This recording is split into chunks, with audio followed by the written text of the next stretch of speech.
Mais uma vez estamos juntos para o nosso estudo em grupo das obras de André Luiz, que nos fala sobre a vida espiritual, no mundo espiritual. Estamos estudando no mundo maior e hoje vamos ao capítulo 6, Amparo Fraternal. Noite fechada, encontramo-nos à porta de aposento modesto, em santuário humilde. Gentil irmã de nossa esfera, nos aguardava no limiar, saudando-nos atenciosa. Avançou o caldeirado perguntando: é Cândida? Como passa?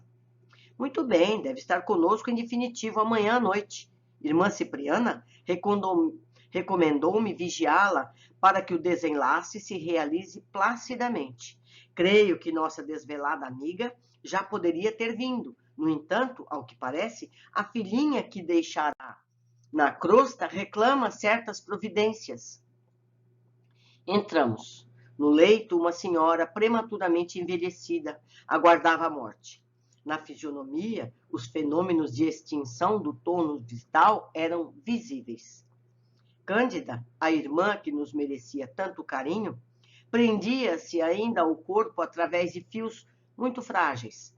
Pela doce luz que lhe mimbava a fronte, emitida da sua própria mente, eu lhe observava a grandeza da alma, o sereno heroísmo. Junto dela, uma jovem de rosto pálido, corpo alquebrado, acariciava-lhe os cabelos grisalhos, enxugando de momento a momento as lágrimas em contínuo fluxo. O assistente indicou-me explicando: é a filha a despedir-se, ouçamo-las. Cândida, animando-a com dificuldade, falava comovida. Julieta, minha filha, tenha cuidado consigo. Você sabe que provavelmente não mais me levantarei. Receio deixá-la entregue aos embates do mundo, sem mãos amigas. A moça trazia a garganta comprimida. O pranto copioso testemunhava-lhe a extrema angústia. A mãezinha, porém, refreando a custo a comoção, prosseguia generosa. Meus filhos abandonaram-nos. Estamos sozinhas e precisamos pensar. Noto-a perturbada e mais aflita nesses últimos dias. Tenho a impressão de que o dinheiro não dá para as nossas despesas. Que estará acontecendo? Tenho tido tão pesada a sua juventude, entretanto, permaneço confiante em Jesus. Diariamente rogo ao Senhor, não nos desampare. Temo que o seu destino se desvie do caminho reto por minha causa. De outras vezes, filhinha, receio que você acabe enlouquecendo. E depois de ligeira pausa, em que apertou mais carinhosamente a destra da mocinha, que não aparentava mais de 20 anos, a enferma continuou. Ouça, você não ignora que nos últimos meses a despesa tem sido enorme. As intervenções que sofri foram melindrosas, longas, as contas são gigantescas. E o dinheiro? Tranquilize-me, querida. A moça enxugou as lágrimas abundantes e informou. Não se aflija, mamãe. Temos o necessário. Estou trabalhando, mas a costura rende tão pouco, acentuou a enferma com um tom desalentado. Oh, não se veste tanto. Além de nossos recursos naturais, tomei pequeno empréstimo. Dentro de alguns meses, tudo retornará ao ritmo normal. Permita-o Deus. Fim do intervalo mais longo, indagou a doente. Onde está o Paulino? A filha ruborizou-se e respondeu acanhada. Não sei, mamãe. Não se vêem há muito tempo? Não, tornou a moça tímida. Desejaria vê-lo. Temo partir de um momento para o outro e não vejo pessoa a quem solicitar assistência para a sua mocidade. Que será de você sozinha ao sabor das circunstâncias? O mundo está repleto de homens maus que espreitam o ensejo de flagiciar. Nesse instante, dos olhos lúcidos de Cândida, escaparam algumas lágrimas que me abrasaram o coração. Se eu morrer, minha filha, prosseguiu com tocante acento, não se deixe arrastar pelas tentações. Procure recursos no trabalho digno. Não se impressione com as promessas de vida fácil. Você sabe que a minha viuvez nos deparou dificuldades angustiosas. Seu pai, contudo, nos deixou uma pobreza honesta, cheia de bênçãos. Em verdade, seus irmãos, fascinados pelo ganho material, relegaram-nos ao abandono, ao esquecimento, mas nunca me arrependi da humildade e do trabalho. Cedo perdi a saúde e muito breve os desenganos me lancinaram o coração. Todavia, neste grabato de silêncio e de dor, a paz é a coroa de minha alma, e reconheço que não há fortuna maior que a consciência tranquila. Sabe o Senhor os motivos de nossos sofrimentos e privações, e só nos cabem razões para louvá-lo. De tudo quanto padeci, remanesce-me um tesouro, o seu devotamento, minha filha. Seu carinho enriquece-me. Morrerei feliz, sabendo que um coração de filha me lembrará na terra com as preces do amor que nunca morre. Entretanto, Julieta, não desejo que você seja boa e dócil tão somente para comigo. Obedeça igualmente a Deus. Consagre-lhe o amor e a confiança. Ele é nosso Pai de infinita bondade e de nós pede apenas um coração singelo, uma vida pura. Conforme-se, filhinha, com os desígnios divinos no turbilhão das provas humanas e não desacorçoe. Oh, mamãe, não prossiga, soluçou a jovem desabafando-se. Não prossiga. Estaremos sempre juntas. A senhora não morrerá. Viveremos uma para a outra. Jamais nos separaremos. Acalme-se. Não quero vê-la aflita. Tudo passará. O médico prometeu-me iniciar tratamento mais enérgico. Tenhamos fé. Cândida esboçou um triste sorriso, acariciou as mãos da jovem e falou: Obrigada, minha filha. Estou calma e feliz. Olhou em seguida os ponteiros do relógio próximo e acrescentou: Vá sossegada. O horário de nossa palestra terminou. Beijaram-se comovidamente e Julieta, após carinhoso adeus, afastou-se. Sigamo-la, disse Calderaro atento. Devemos assisti-la com recursos magnéticos. Tenho instruções de Cipriana a respeito. Em caminho, o instrutor esclareceu-me a histórico da agonizante. Enviuvara Cândida muito moça, com 3 filhos, 2 rapazes e Julieta, cuja educação lhe impusera a amarga renúncia dos bens da vida. Lutara, trabalhara e sofrera com resignação e coragem. Os filhos varões, a quem revoltava a pobreza do lar materno, abandonaram-na, buscando centros distantes, por atender a impulsos menos edificantes da mocidade. Perseverou a viúva na existência singela, consagrada à preparação do futuro da filha. Iniciou-a nos trabalhos de agulha, em que a menina se revelou, de pronto, excelente profissional. Mas depois de alguns anos de provações mais rudes, a nobre genitora caiu extenuada. Hospitalizada, sofreu diversas intervenções no campo orgânico, sem resultados apreciáveis.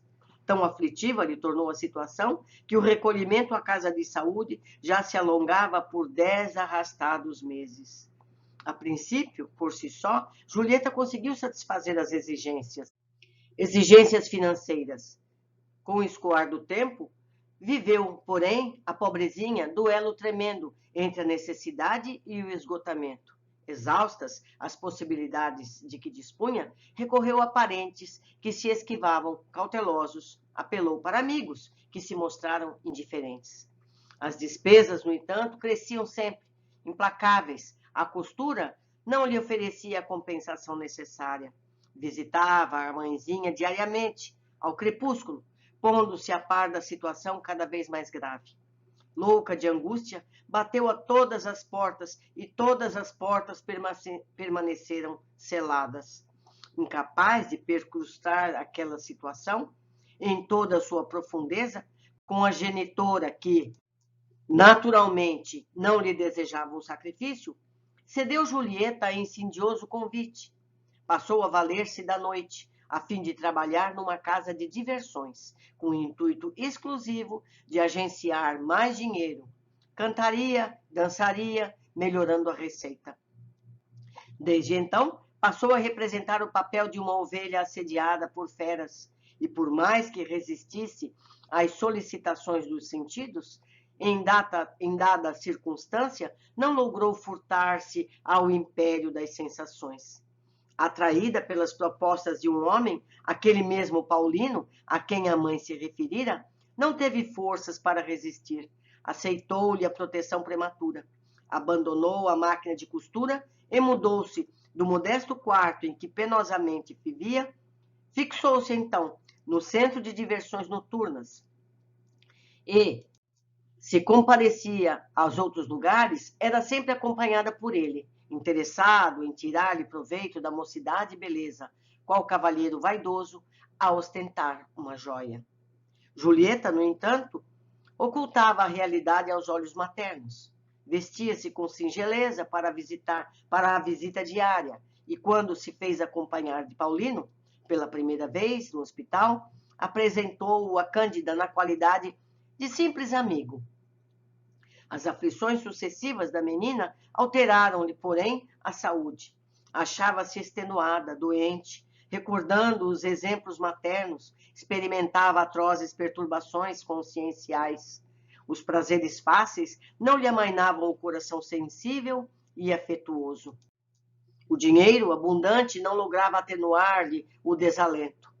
A maneira que conquistara alheia admiração para os dotes físicos parecia perder a paz de si mesma.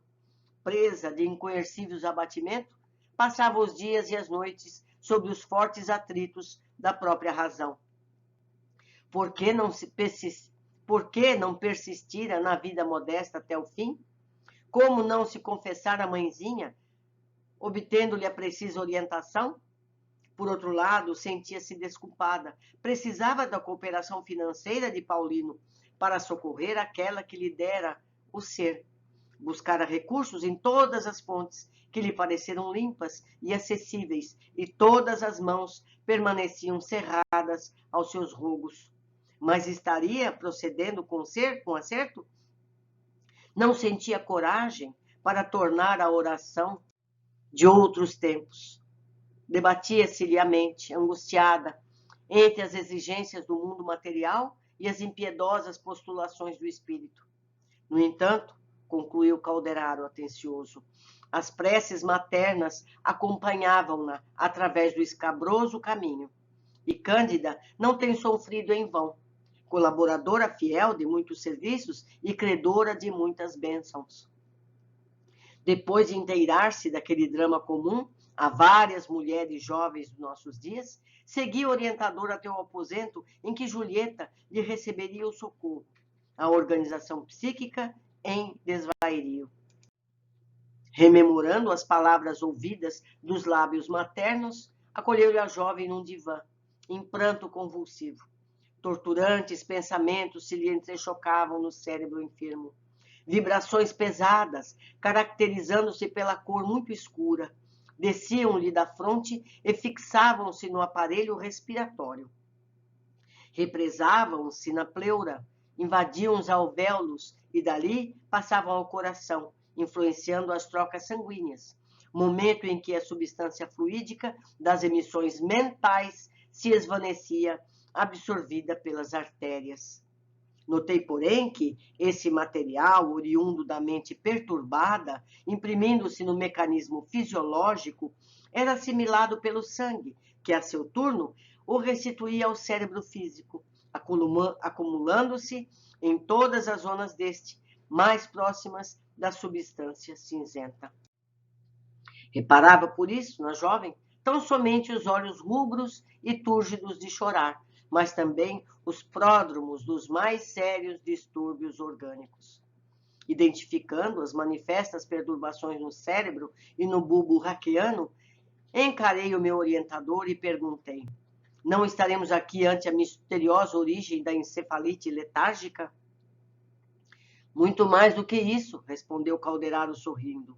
A mente desvairada emite forças destrutivas que, se podem atingir os outros, alcançam em primeiro lugar o cosmos orgânico do emissor. Decidindo-se Julieta por um gênero de vida que lhe provoca violentos e contínuos conflitos na mente, passou a despedir energias fatais para ela mesma. Dotada de distinta educação, aurida ao contato materno, que lhe aprimorou as concepções e lhe enobreceu os sentimentos, incompatibilizou-se com uma existência de nível mais baixo na crosta planetária. A preparação do espírito iluminava invariavelmente, possuindo, destarte, sublime claridade interior para a jornada humana. Colheria naturalmente paz, alegria, edificação no exercício de suas faculdades femininas, desde que se lhe oferecesse um campo de luta em que sentisse sadia manifestação dos poderes de sua alma. O casamento digno é o campo indicável ao seu caso de mulher nobilitada pelo conhecimento e pela virtude. Cedendo, no entanto, às tentações de que foi alvo, sente-se intimamente precipitada a escada abaixo. Todos os dias é constrangida no silêncio a recordar a exemplificação da genitora, a reconsiderar a própria atitude diante da vida e a reconhece ser que se encontra desajustada. Nesse atrito incessante, agravado pelas péssimas emissões fluídicas do ambiente em que se tornou frequentadora habitual. Sua mente desce à região dos impulsos instintivos, experimentando extrema dificuldade em subir ao castelo das noções superiores, de onde a luz da consciência lhe dirige vigorosos apelos para que retorne à simplicidade e harmonia. Tal situação impede-lhe a prece fervorosa, santificante e regeneradora. E daí o caos em que a pobrezinha tateia. É suficientemente educada para colher qualquer benefício do meio onde levianamente se projetou. E dominada pela permanente angústia, faz demasiada pressão sobre a matéria cinzenta, dando causa a lamentáveis desequilíbrios orgânicos. Calderaro interrompeu por alguns instantes, à maneira do professor que abre caminho à reflexão do aprendiz, e acrescentou sereno: não está ela, pois, simplesmente ameaçada pela encefalite letárgica. Avizinha-se da loucura, com estádios por distúrbios vários, provocados pela disfunção celular. Foi por isso que a gente teve aquelas aulas sobre o cérebro, para a gente entender essas situações. Não somente isso, Julieta, nas circunstâncias em que a observamos, pode ser atingida noutros centros vitais. É capaz de apanhar uma pleurisia, como antecâmara para a tuberculose. Com facilidade será vítima de deploráveis intoxicações do sangue, que se caracterizam por moléstias indefiníveis nos vasos ou na epiderme, sem excluir as desarmonias fatais do fígado, prováveis portadoras da ruína e morte para o veículo denso. Chegados a este ponto das elucidações, o orientador ergueu os olhos e considerou: mas e a justiça divina jamais desconhece a compaixão? Às vezes, nossa queda precipitada constitui mero desastre parcial a que nos arrasta o desespero. A eterna sabedoria examina o móvel de nossas ações e, sempre que possível, pronto nos reergue. Somente quando nos mergulhamos no total eclipse do amor e da razão, deliberadamente, fugindo aos processos do socorro divino, mantendo-nos nas trevas completas do ódio e da negação. Defrontamo-nos com absoluta dificuldade de receber influências salvadoras. Então, devemos esperar os atritos cruéis do tempo, aliados às forças de caráter compulsivo das leis universais. Se a jovem não pôde elevar-se a plano superior, como ave ferida pelo tiro do caçador impiedoso, a mãezinha doente permanece em poderosas orações transformadoras. Caiu a filha para socorrer-lhe o corpo, mas Cândida alcandorou-se mais por salvar-lhe a alma. Em vista disso, o amoroso poder de Cipriana agirá esta noite. Calou-se o meu interlocutor, submetendo a lacrimosa menina ao auxílio magnético de nosso plano, subtraindo-lhe certa quantidade de material escuro, segregado pela própria mente e acumulado ao longo do cérebro, o que levou a efeito sem obstáculos dignos de menção. Todavia, como deixasse um tanto de tal substância na câmara cerebral, indaguei a causa dessa deliberação. O amigo tomou significativa expressão fisionômica e esclareceu: tenho instruções relativas ao caso. Julieta não deve receber hoje nosso concurso integral. Precisa manter-se enferma do corpo, de modo a ausentar-se das noitadas que costuma praticar.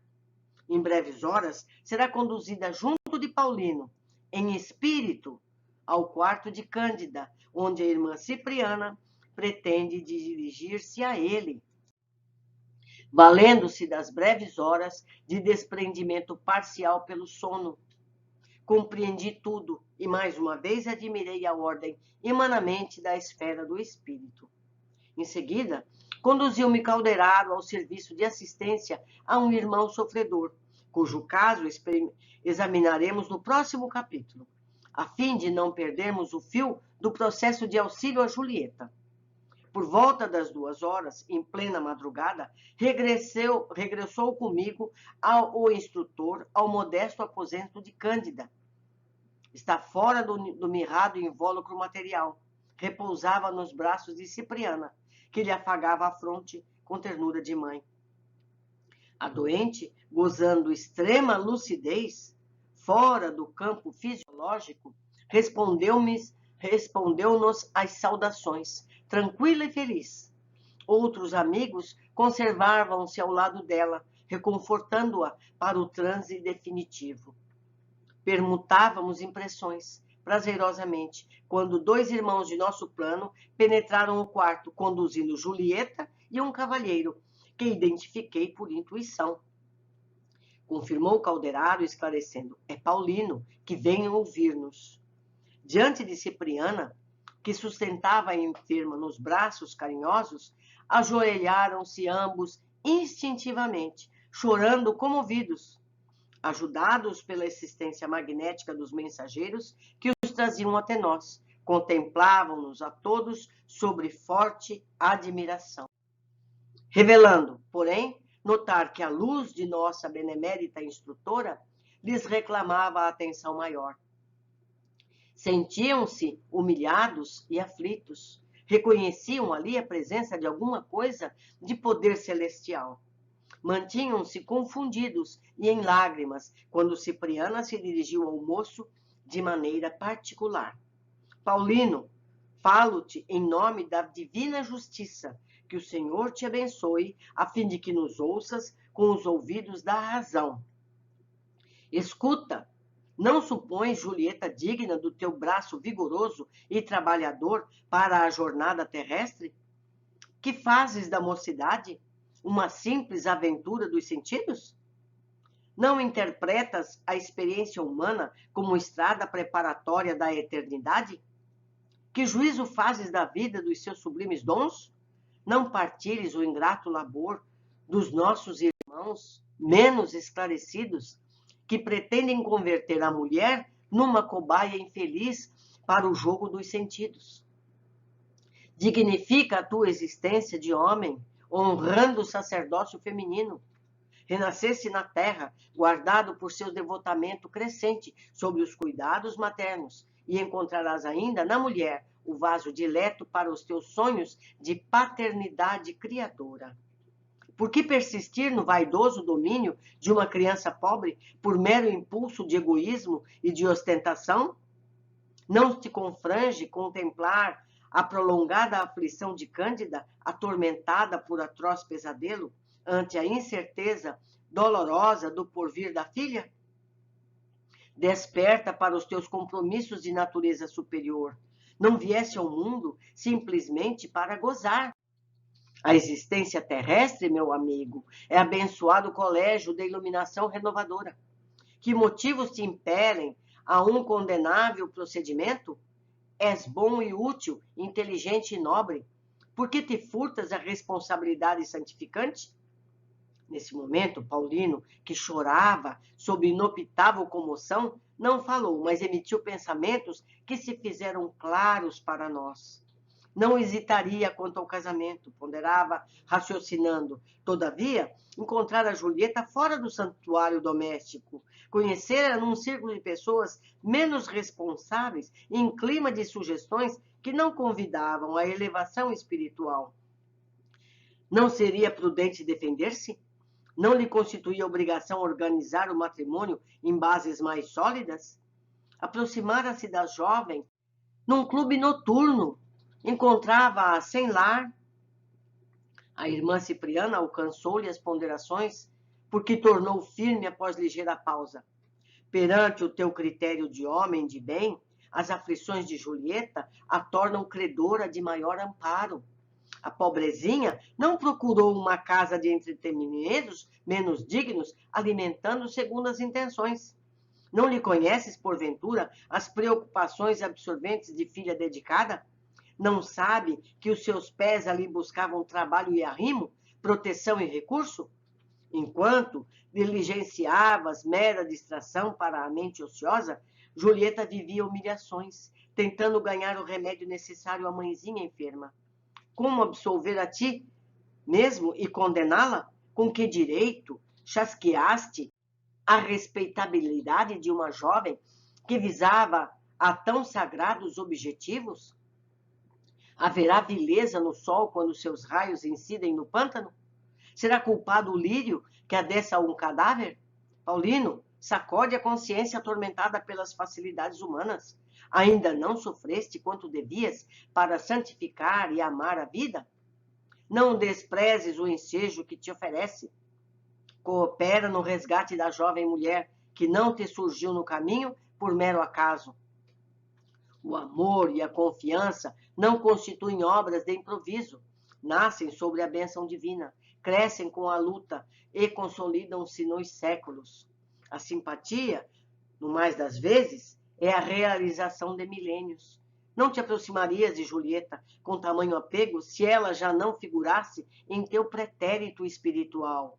Dedica-te a ela, salva da loucura e da inutilidade, oferecendo-lhe o braço de esposo, honrando a vida, antes que a morte te despedace o vaso físico nas mãos invencíveis. É mais nobre dar que receber, mais belo amar que ser amado, mais divino sacrificar-se que extorquir alheios sacrifícios. Não te cause moça a crítica do mundo. A sociedade humana é venerável em seus fundamentos, mas injusta quando extermina os germes da regeneração espiritual para a vida superior, a pretexto de preservar-se. Venha a nós, Paulino, o Senhor abençoar-te-á o gesto digno. Amanhã, Cândida viverá as horas derradeiras da atual existência. Dá-lhe a paz, restitui-lhe o bem-estar pelo muito que se mortificou para conservar a filha em posição respeitável. Não permitas que o amor se perverta em tua alma. Santifica-o com a responsabilidade, fortifica-o com os teus dotes naturais e a providência estará ao teu lado por todo o sempre. Calou-se a instrutora, mas de seu coração partiram raios de safirina luz, envolvendo o rapaz integralmente. O cavalheiro ergueu os olhos lacrimosos, contemplando-a, reconhecido, e declarou: recebo a vossa palavra como se fora a de minha mãe celeste, da minha mãe celestial. Fazei de mim o que vos aprouver. Estou pronto. Cipriana depositou Cândida no invólucro físico afetuosamente. Dirigiu-se ao jovem par, acrescentando: que o Pai nos abençoe a todos. Julieta e Paulino foram reconduzidos ao aposento do qual tinham vindo, e nós, de nossa parte, dilatamos a permanência no quarto da enferma em auxílio ao processo desencarnatório. Às 8 horas da manhã, Cipriana suprimiu-lhe a maior parte das forças. Chamado pela enfermeira vigilante, um médico prognosticou a morte próxima. Reclamada a presença da filha, compareceu a jovem depois do meio-dia, seguindo-se-lhe Paulino, visivelmente comovido. De belo que é verificar a influência indireta do plano superior sobre os companheiros terrestres. Como haviam procedido nas horas de sono carnal, assim observarem a venerável senhora, em plena agonia, ajoelharam-se. Ambos, lacrimosos, quase na mesma posição de horas antes. Cândida fixou o rapaz em atitude suplicante e falou-lhe, com dificuldade: embora Cipriana lhe não deixasse fugir as energias, mantendo a destra luminosa sobre sua cabeça. A agonizante comentou comovedoramente a angústia que lhe torturava o espírito. Receava deixar a filha inexperiente no mundo, à mercê das tentações. Apelava ao cavalheirismo de Paulino, que a não deixou terminar. De olhos rasos d'água, colocou o indicador nos lábios da respeitável moribunda, confortando-a. Dona Cândida, disse atencioso, não fale mais nisso. Amanheci hoje com o propósito irremovível. Julieta e eu nos casaremos dentro de poucos dias. Amanhã mesmo iniciaremos o processo de legalização de nosso compromisso, antes de qualquer circunstância interfira por empecer nossos desejos. Fique, pois, descansada. A partir de agora, sou também seu filho. A agonizante, chorando copiosamente, fez um sinal. Julieta aproximou-se, enquanto Paulino colava o rosto aos cabelos prematuramente escanecidos. Foi então que Cândida, amparada por Cipriana, lhes uniu as mãos, num gesto simbólico, osculando-as enternecidamente. Foi seu derradeiro movimento no corpo exausto. Em breves minutos, as pálpebras físicas cerraram-se para sempre, enquanto os olhos espirituais se abriam entre nós, para a contemplação dos trilhos refulgentes da eternidade. Lindo, né? Que coisa mais linda. Como a gente recebe as inspirações. Precisamos pedir sempre para sermos dóceis a essas influências tão preciosas. Mas vamos às observações. Mais uma vez nos é dito que as vibrações mentais podem nos prejudicar a saúde. Vibrações pesadas, caracterizando-se pela cor muito escura. Desciam-lhe da fronte e fixavam-se no aparelho respiratório. Invadiam os alvéolos e daí passavam ao coração, influenciando as trocas sanguíneas, momento em que substância fluídica das emissões mentais se esvanecia, absorvida pelas artérias. Esse material, oriundo da mente, perturbada, imprimindo-se no mecanismo fisiológico, era assimilado pelo sangue, que a seu turno o restituía ao cérebro físico, acumulando-se em todas as zonas deste, mais próximas da substância cinzenta. Lembro mais uma vez que todo o texto em amarelo é cópia fiel do original. André, observando a jovem, perguntava se não estaria ela próxima de uma encefalite. Ao que Calderaro respondeu: a mente desvairada emite forças destrutivas, que se podem atingir os outros, alcançam, em primeiro lugar, o cosmo orgânico do emissor. Não está ela, pois, simplesmente ameaçada pela encefalite letárgica. Avizinha-se da loucura, com estádios por distúrbios vários, provocados pela disfunção celular. Novamente nos é informado, pensamentos que temos podem atingir a outras pessoas, mas antes afeta o emissor. Isso vale para os maus e os bons pensamentos. Emitimos aos outros, mas recebemos antes em nós mesmos. Então, quando fazemos uma prece, nós somos primeiros beneficiados e a quem nós emitimos o segundo. E quando emitimos maus pensamentos, também. Primeiro, esses pensamentos nos atingem. É um veneno que a gente tem. Como já nos foi dito uma vez, você odiar o outro é como você tomasse o veneno e quisesse que o outro morresse. Não é?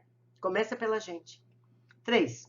Cipriana é amorosa e meiga, mas sabe ser rígida quando necessário. Diz ela ao Paulino: escuta, não supõe Julieta digna de teu braço vigoroso de trabalhador para a jornada terrestre? Que fazes da mocidade? Uma simples aventura dos sentidos? E seguiu ainda vários parágrafos com firmes cobranças a que deram bons resultados práticos. Terminamos mais um capítulo. Eu deixo desta vez por escrito o meu e-mail. Vocês podem escrever diretamente para mim, Podem me escrever nos comentários.